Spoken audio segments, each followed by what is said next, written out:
Meus amigos esperam que eu seja o melhor da turma. E você, o que acha? Acho que não vai ser fácil.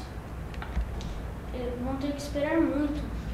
Mas você se acha incapaz? Capaz não é a palavra adequada. Digamos que sou preguiçoso. Então, conta logo para os seus amigos e acabar logo com a expectativa deles. Não posso, sou popular.